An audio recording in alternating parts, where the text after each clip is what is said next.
Natapos na naman ang game number 8 ng World Women's Championship nang nagkapisakan, talagang maganda. Hindi boring mga kamatsas. Pagkatapos nun ay susunod natin ang laro ni Meow Meow at makiki-update tayo kay First Woman Grandmaster Janelle Fry na sa Reykjavik Open, Iceland. Samahan niyo po kung pag-aralan ang mga laban.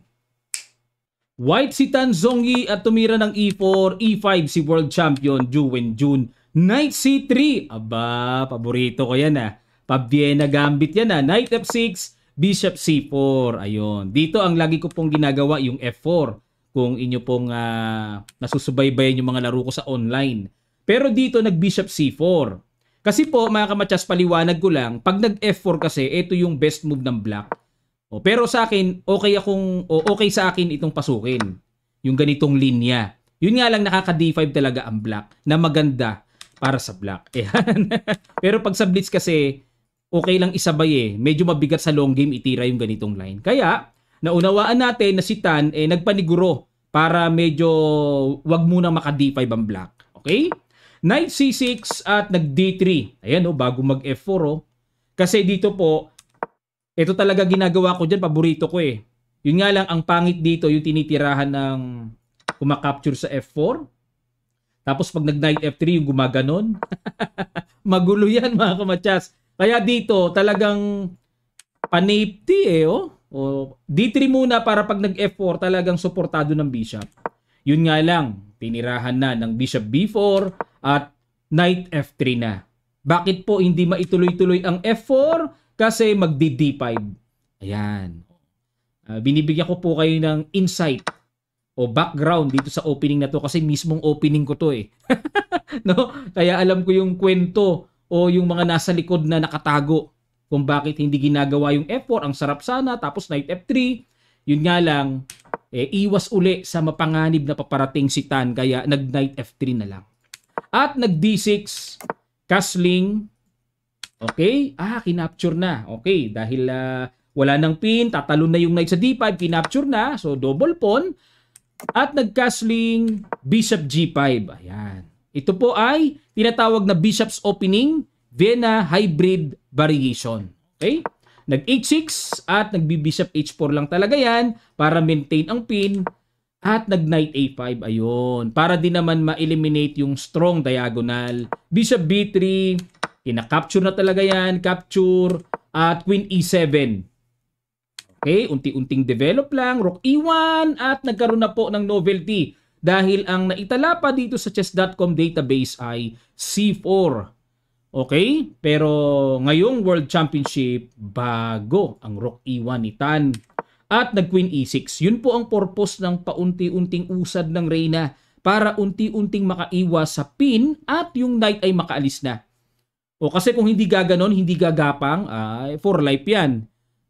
Matirahan pa ng D4, baka lalong lumaki ang pressure ng pagkakapin. Makukompromiso naman pag tumira ng G5, 'di ba? Matakpan mo lang ang pin gagamitin mo yung shield ng king, malalagay sa alanganin naman yung king. Okay po? So balik tayo sa D4 at nag-Knight D7, 'di ba? Nakatakas na, nawala na yung pin. At nag-Queen D3, A6, okay? At nag-Rook AD1, centralize the Rook. At nag-Rook E8, islog lang, Bishop G3, nag-B5, ayan. At para ma-develop naman ang light square bishop sa B7. Walang ka-pressure si Ju Mangyari, ang score nila ay, ang score nila hindi ko na ilagay. Lagay ko muna mga kamatsas Ang score na po kasi nila ay 5-2. 3 points ahead na si Ju. 1.5 na lang ang kailangan niya kaya medyo ayahay na po si Ju Wenjun Ayahay na Nag-Knight D2, Knight F6 at nag-B4. Tabla lang. Wala, malaking bagay na yung tabla lang. Papalapit sa 6.5. Kaya si Tan talagang kawawa talaga sa sitwasyon niya ngayon. Kailangan niya manalo. Knight B3, hanap na mga kung paano bang bomba ang gagawin dyan. At nag-Queen G6 si Ju. Anong purpose? Magna-Knight F4. Okay, pag kinapture, magkakaroon ng pressure. Kinapture na yung E5. Knight takes G3, takes, at nag-Rook takes E5. Ayun. So, evaluation bar equal knight A5. Saan ba pupunta yan? C6? Bishop D7. Pinigilan lang. Okay. Ang basa ko po sa knight A5 para hindi maka-bishop B7 na talagang makaka-pressure sa E4. Kaya nag-bishop D7 at nag-rook E3 naman. Preparasyon ni Tan na magbabattery siya just in case patungan ng atake yung E4. Pumatong din ang depensa at nag-F5. Talagang winasak na mga kamatyas. Queen D4, yun lang. Diyan nadadali si Tan yung mga pabutil-butil na bad move patay ka talaga. Talagang samantalahin talaga ni Ju yan. Ang accurate move dito ay capturing na lang po. Capturing ng bishop, tapos queen D2. Simpleng atras lang. Capture daw dito, takes, and then takes, queen takes, papakain talaga yung pawn. Pero may queen A7 na pang bulabog doon. Makakapingas din naman ng mga pawn-pawn dyan Yun, yan, may chance ang puti dito na baka makagulo-gulo. Pero ang ginawa kasi ni Tan, nag-queen D4 at ayun, pupunta rin naman siya doon sa A7. Yun nga lang po mga kamatyas, hindi niya na-consider ang napakalakas na immediate may rook takes E4 na pala. Rook takes E4 may pangsabayan na pala na ganyan. Capture, nag C4, another bad move by Tan. Siguro po, psychologically, na rin talaga no? Medyo C4, dapat daw queen A7. Tapos ang continuation, king H7. Paano kung capturein yun? Mag-E3, yun lang. May mga gulo-gulo na rin palang bulabog doon. O may mga push-push. O pag kinapture ito, sabay bishop F5. Grabe, lamang ang black. Mabubuhay kasi. Tapos, tingnan nyo po yung pawn structure. Grabe, weak lahat. Halos lahat weak. O, balik tayo. O, C4.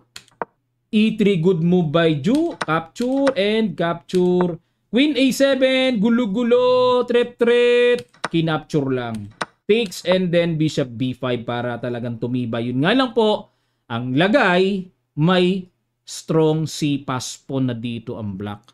Yan ang mabigat na realization dyan. Knight B7, may C3. Tingnan nyo po kabilis ng pass pawn.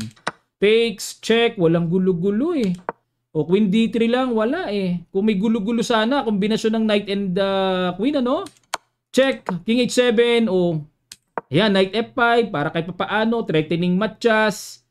Pero may queen D7, sukat ni Ju. Depensado na, mukhang obligado pa yatang, may knight E7, parang pwede Teka muna mga kamatyas, kinapture kasi, bakit kung knight E7, magko-queen E8, solve ang G8, solve ang G6. Pag chumek dito, may G6 na. Aray nako, ang sakit. Tapos lalapit yan dito. Siyempre, kailangan depensahan paano yung C2? Wala na. Talagang iiwanan yung knight. Lamang ng isang pyesa. Lalamang ang black. Sukat na sukat Capture. Knight D4. Ayun na po mga kamatyas. Knight E2, C2, F3 para lalapit yung king. Pero siyempre po, king must be active. Obligado knight C1. Kakapture na kasi. H5. King E3 and King G5. Ayan, bubungi po para makapasok ang King kasi fortress, di makakapasok, kailangan may H4. At pag naka H4, kahit paano magkakaroon ng pintuan yan, papasok ang Black King. Ayun, Bishop F1 mga kamatyas. Yan na pala mas mabilis, may pamingas na Knight B3, capture, and Knight D4. Kaya po umikot na ganoon para mahabol ang depensa. Yun nga lang po mga kamatyas, dito po may ginawang brilliant move si Ju. Napakaganda ng ginawa niya. Pakiguess nyo, pampassel talaga. Sa ilang sandali lang, tutuloy kagad natin. Start.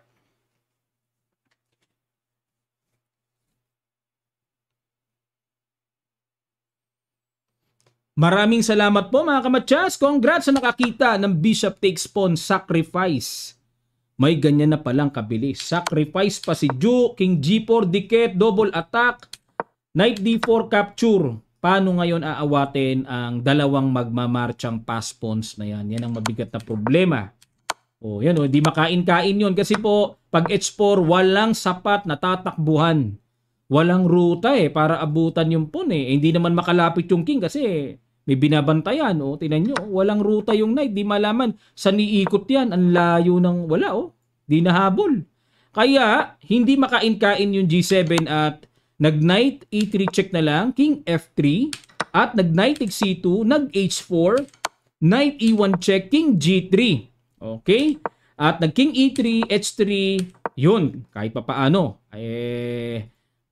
abot-abot, no? Kaso, mga kamatsas, nasukat, na-analyze ni Ju, yung H2 ay timplado. Bakit po? Dito nag-resign na naman si challenger Tan Zhongyi. Porsadong capturein yan. Capture. Siyempre po, hahabulin yung po na yon. Ito po kasi ang kahihinatnan. O, ayan o.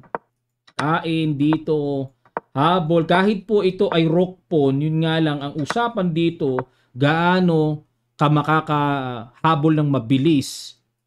Wala eh. O, walang paraan para makahabol ng mabilis. O, laging kumbaga sa basketball, cover me, cover me. O, may ganun eh. O. Tuloy-tuloy yung magsushoot ng bola.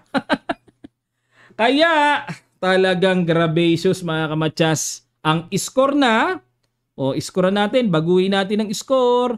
Si Juwen Jun ay 6 points na po mga kamatsas. 0.5 na lang ang kailangan niya sa remaining 9, 10, 11, 12. Sa 4 games, 0.5 na lang.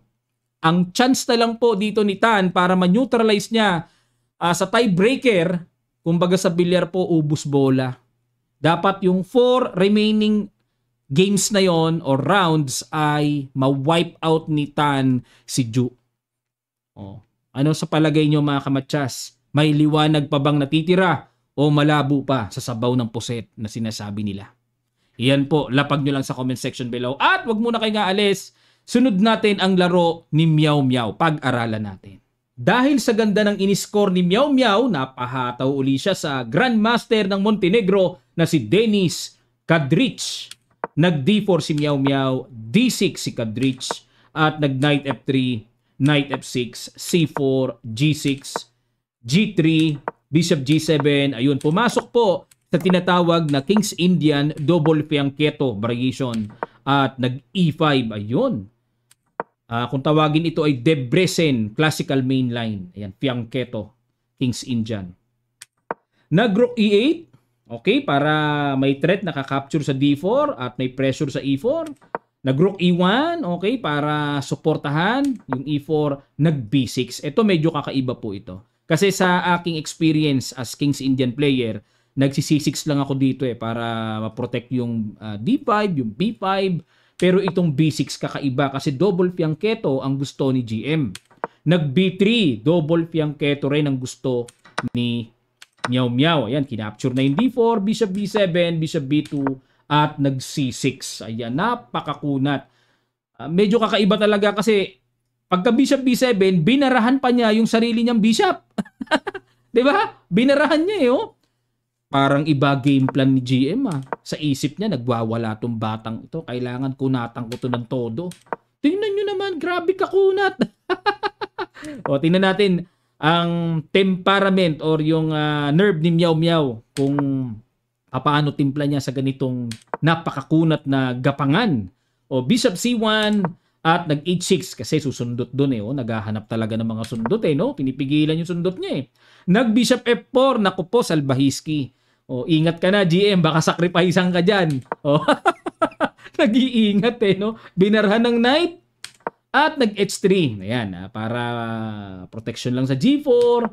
King H7. Aba, nako, yari ka. Pagka gumaganyan ka, GM, baka ma-knockout ka dyan.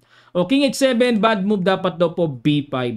O, kaso ayaw ngang umabante ni GM at baka tamaan May tamang duda no? O kaya antay-antay lang siya King H7, kunat. Rook D2, ayun na. Dito na po nagsimula. O parang medyo sumasala yung mga tirada ni Meow Meow sa kunatan O dapat daw po ang tira is A4. Yan. Para mapigilan yung B5 na hindi tinira. O yun ang logic ng computer Bakit A4 no? Pamigil sa B5. O maganda talaga. Pero Rook D2, ang basa ko dito, papatong ng tore sa D file at pag-iinitan yung pawn D6. Nag-Knight E8, okay, at sinuportahan kagad yung D6. Pero dapat accurate daw ay B5 pa rin dahil hindi nga nag-A4 ang puti, B5. Kaso ayaw gawin eh. Knight E8, abangers. A4, ayun. Naunawaan na ni Meow Meow, naihabol na niya yung A4.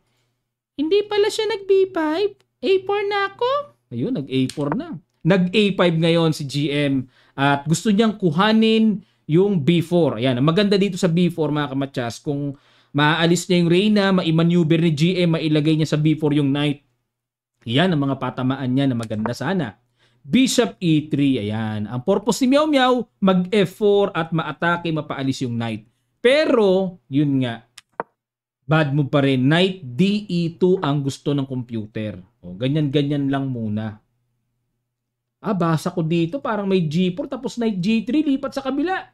Oo nga, no? Balik tayo sa Bishop E3, Knight D7, nag G4, Knight C5, Knight DE2. Okay, umikot-ikot. Pressure. Ayun, lilipat na doon. Rook D8, Rook D1. Okay, patong. At kitang-kita nyo naman ang evaluation bar. Lamang si Meow Meow. Sa space at ikutan at galawan. Lamang eh. Bishop F4, binalikan. Pressure. Rook D7. Sobrang sa kunat si GM. Grabe namang plano yan. Biriyo nyo, sarili niyang bishop eh. Sa sobrang kakunatan, natatakpan niya eh. Gets ko na, basa ko na. Yung Rook D7, papasok sa D8. Yung Queen. Tapos yung Knight, bibigyan ng square doon. Ayun ang plano. Kits na, kits. Bishop G3. Hindi tuloy alam ni Meow Meow gagawin niya. Sobrang kunat ang labanan, no? Yun. Ito na. Yan ang inaabangan ko kay Meow Meow, yung mga basag-basag niya eh. King G8. Sabi ko sa inyo, tamang takot itong si GM eh. Baka mag H5 nandiyan pa naman ang Queen. Baka masibat eh. Aga ng ilag eh. F4, ayun na. Pinagpantay na. Basta feeling ni Meow Meow, may mangyayaring atake dyan. Nababasa ko na yung mood niya eh. Yung tema na gusto niya eh. Pero, bad move sa computer. Dapat daw po G5. Queen C2 lang. Ayun, hinay-hinay lang muna. Grabe ang kunat. Grabe ang galing ng sistemang ginawa ni GM din. Yung diskarte kay Meow Meow. F4, Bishop C8. Tinan nyo kakunat. Nainis na rin ang computer eh. Ang kunat mo, GM. Dapat daw ang tira B5. Ayun. Wala eh. Hindi nga makaganyan-ganyan, natatakot at baka mamaya tamaan nga sa batang ito. Alam niyo naman si Meow Meow eh, magaling sa mga open-open eh, mga bukasan eh. Baka mamaya kung ano pang makita. Lumanding na mga sacrifice, di ba? O kaya si GM, magtsatsaga na akong gumanyan, wag lang akong masacrificean. Parang ganun eh. Nag G5, okay. Para pilayin yung Knight at walang balik na doon, okay, makapanikip sa king side, kinapture, capture, at nag-rook D8. Ayan, nagtitimpi lang eh. Bishop F3, ayan, inagapan kasi baka mamaya sumundot doon. At ang isa po sa laman nito, nakikita ko baka mamaya umangat ang king ni Meow Meow at gamitin naman ang H-file para maka-atake. Pero, sininda ka agad ah. Subukan mo. Hindi maka-king G2 dahil may bishop. At nag-queen C2, yun lang. Nasisira si Meow Meow sa kunatan. Dapat daw ang tira, Knight D4. Yan pala. Oo. Pag Knight D4 may ganon. Oo nga, mabilis. Sabay. Basta importante may lagay niya muna ito rin niya sa H-file. Oo nga, yan ang tamang latag. Kaso gumanon Queen C2. Parang naging questionable sa computer. Ano purpose? Diba? Parang sobrang kunat. Nag-Queen C8. Okay, at pinalakas lang ang riles ng light square. King F2, ayan na po. Ito na. Bishop G4, Rook H1. Ayun. Nagawa nga pero may tama na mga kamatsas. Dapat daw ang tira, capturein. Ganun. Capture. Sabay Rook H1. Para may timing Rook H4, mapapaalis din ng Reyna. Tapos, alinman yung Torre, kung mailagay sa H-file, yan ang maganda. Yan ang maganda na dapat magawa na plano. So, Rook H1, Knight C7, ayun, gustong dalhin ni GM sa B4, Maatake yung queen, pero bad move. Dapat daw po ay capturein, F6, basag na. O yun nga lang, paano nga magagawa yung basag na? Ito magandang basag kasi pag di ko kakapture ang black dyan, rook F7, baka maunang maatake yung king ni Meow Meow. Yun nga lang po, merong game plan eh. Depende yun sa kalaban eh. Tamang duda na nga itong kalaban niya na ayaw nga niya magbukas-bukas ng ganyan, baka mamaya siya tamaan eh. Diba? O kaya hinay-hinay lang, 97 lang. Tamang inip-inip lang. Rook H4. Oh, hindi na rin tinatamaan. Dapat daw dito capture eh. Takes, sabay ganun lang. Naku po, yun lang. Ewan ko lang kung magawa ni Meow Meow yan. O di ba? Wala sa mode niya yung ano eh, yung kunakunachi eh. O nag-rook H4, takes, knight E6.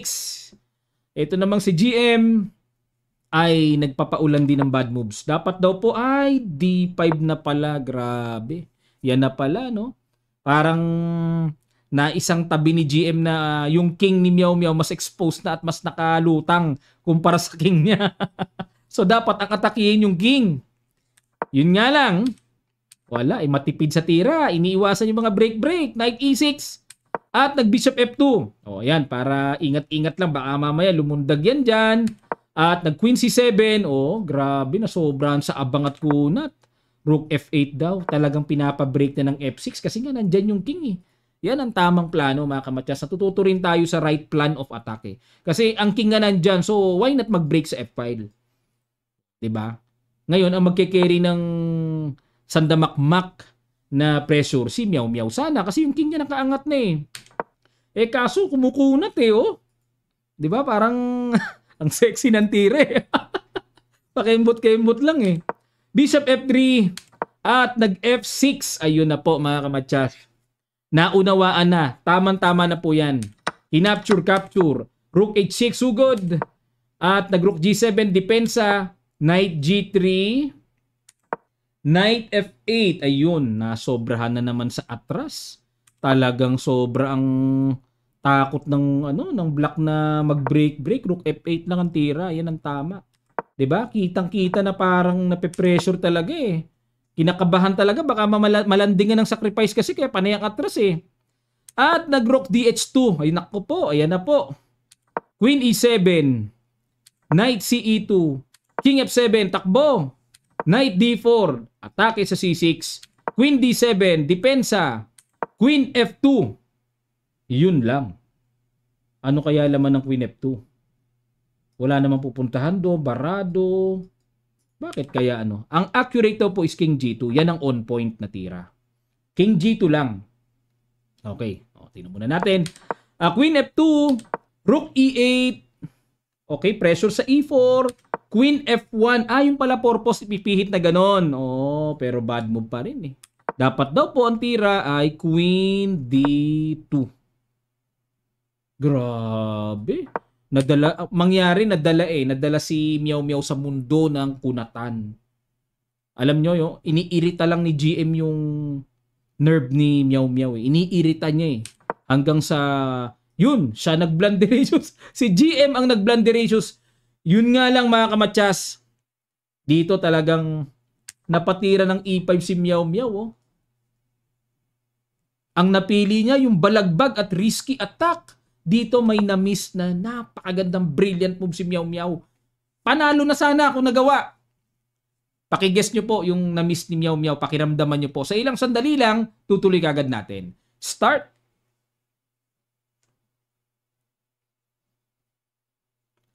Maraming salamat po mga kamatyas. Sayang to. Yan na nga yung gustong-gusto ni Meow Meow. Yan na nga yung inaabangan niya eh. Nang matagal na panahon dyan eh. Check na. Pag kinapture, knight takes F5 check. Pag lumayo yung king, di okay na. Teka muna, tagpas lang daw dito kasi may threat pa dito eh no. Pag tinagpas yan ng pawn, rook takes F6. Paano kung chumek? Wala, may queen. Walang check. Di bawi yung sacrifice, tubo pa. Wala na. May rook D6. Tapos naku, dami na yan. Threat pa yung tore. Nakahang pa. May tempo. Rook D6. Marami na yan. Tatamaan na yan mga kamatyas. Yung ganyang itsura, tatamaan na yan. Pero, balik tayo. Check. Capture, capture. Paano kung di mag-king D8? Paano kung bumalik sa F7? Kakapturein yung knight. O pag kinapture ng pawn, ito po mangyayari. Yan ang gusto ni Meow Meow sana na mangyari. O napangarap niya talaga sa mga laro niya. Yan o. Chalap-chalap sana. O pag pumunta dito sa F7, kain yun. Pag pumunta naman dyan, grabe, ngarag-ngarag. Matsakaw. Yan ang gusto niya mangyari. Parang chopstick na bumalumbo ng noodle, sabay sinubo ng malaki sa... Diba? Ay, nako talaga. Kaso, ang ginawa po E5 na mali ng patamaan. Takes. Binalagbagan ni Meow Meow talaga eh. Sa inis niya na puro kunat kasi. King D6. Ito pa, isang balagbag. Boom! Binalagbagan mga kamatsas. Blanderatio si Meow Meow. Wala na. Kumbaga sa mangga, talagang pinilit sa hinog sa pamamagitan ng kalburo. Pilit sa hinog eh. Dapat ang tira daw, eto, okay pa. Knight B5. Capturein yan. Rook D2 check. Naku, ganda rin pala nito. Ang ganda rin, no? Queenless. Grabe. Sa F5 bumalagbag. Kung sa bagay, yung oras kasi ni Meow Meow masyado siyang kumain na rin kasi ng oras eh. Doon takbo, kain. Mangyari, nakatago yung king. Ang king niya, nakalutang. Wala, nakalutang yung king eh. Grabe yan oh. Knight E6 threat and Rook F8. Grabe, check. King B7, nakatago ng mapayapa. Pero paano ang king ni Meow Meow? Naiwanang nasa gitna. Rook D2, Queen E7, pumlesing-plesing lang, Diretsyong Torre, Rook G4, ayan na po. Boom. Black naman, bush, one piece down kagad si Meow Meow. Boss, pati panto boss, sabi nila. Rook F7, check, Knight D7. Ba't di pwedeng capturein to? Para maliwanag lang po mga kamatsas, may Queen D4 check kasi, kuha yung Torre. Kaya, nag-Queen F4, takes. Mangyari, one piece up na eh. At dito po ay niresign na ni Meow Meow. Bakit? Pag nag-King G4, capturein ang bishop, walang bawi eh. Pag kinapture kasi may tabi, tatabihan at makakawala po ang bishop. Kaya, niresign na ni Meow Meow. Sayang, panalo sana siya. Kung nakita niya yung brilliant na knight check sa F5. Sayangers.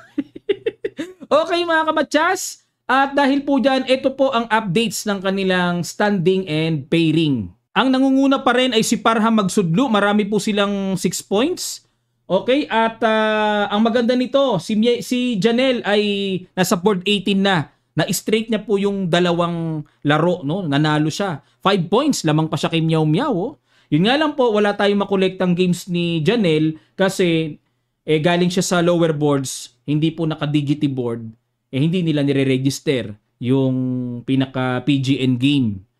Ayun. Kaya ang na-analyze natin kay Meow Meow kasi nasa top board siya. Pero ngayon po, ang kalaban ni Janelle sa board 18 ay si Grandmaster Hannes Stefansson. Yan, matanda na yung GM na yan kung di ako nagkakamali. Stefansson. Yan po ay veterano din. Tingnan natin, white si Janelle. Sana manalo mga kamatsas. Abangan natin. At si Meow Meow ay 4.5 points. Bumagsak siya sa number 36. Ang kalaban niya ay CM ng India. Yan. Medyo, ewan ko kung mapapahinga siya dyan. Makakabawi. Pag nanalo, angat uli siya. Abangan natin mga kamatsas. Si Chucky. Ayan, ang taong napaka-dedicated sa chess. Nasa taas 6 points mga kamatsas. Kahit matanda na po, talagang lumalaban pa rin sa top. Okay? So abangan po natin mga kamatsas at mag-aabang din po tayo ng magiging resulta ng game number 2 between Magnus Carlsen and Nakamura. Ayan, alam ko may game number 2 pa yun eh. So abangan po natin mga kamatsas.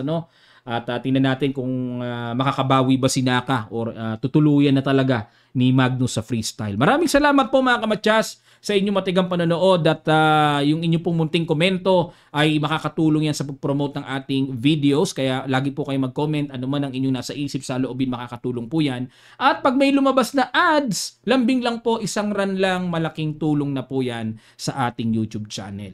Maraming salamat. Magkita-kita pa tayo sa mga susunod pang chess updates.